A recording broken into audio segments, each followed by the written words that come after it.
Both the Paralympic and Olympic Games left quite an impression on the host country. The popularity of winter sports has skyrocketed in China. I'm joined now by Mike Bako. He's the sports editor at thedailynational.com. And Mike, it's great to have you on the show. We talked to you a lot before the Olympics, during the Olympics. Now everything's closing down. So I want to get your thoughts on the legacy of these games. How will they be seen, through the prism of time, do you think? I think they're going to be seen as a games much like the Tokyo Games, as games that were gone off, that they actually did happen with so much going on, so much concern over COVID protocols, what would happen inside of that closed loop system. When all was said and done, not only did the summer games go off, but the winter games went off. And I think what these winter games will be known for is the legacy of the games, the legacy of the facilities. In 2008, the whole reason why we were able to have the games in 2022 is because they maintained those venues, they thought ahead, they planned ahead, and they do have a plan for a lot of these venues that are left over. So I think the Chinese people and an international sporting community will probably experience these venues for many, many years to come. Yeah, I was just going to ask you about the verdict on the venues because, some of these were converted from the 2008, others were created. What do you think the verdict is on the venues, and do you really think that they're going to be utilized moving forward?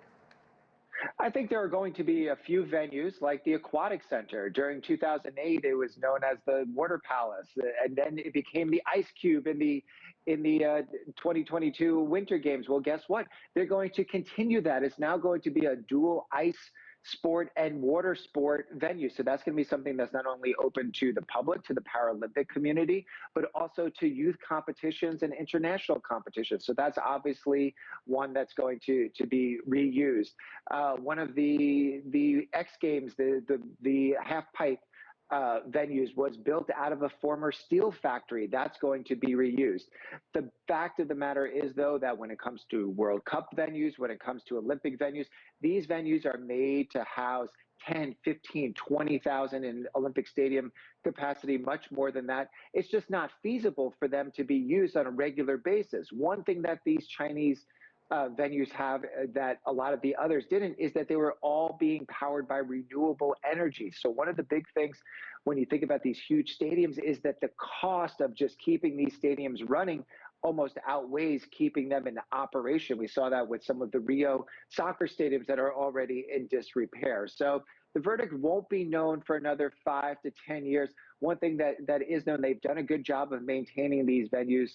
I don't think we're going to be seeing a repeat of the Summer Olympic or Winter Olympic Games for many, many years, but you never really know with how well they've maintained these stadiums. What about the darlings from these games? We always have standouts who capture the hearts and minds, not just here in the United States, but also in China. Who are some of the standouts that you'll remember? I think certainly you have to think about Eileen Gu, certainly from the Chinese perspective. She's going to go down as one of those athletes when you look back at Winter and Summer Olympics and you think about the boom in a specific sport.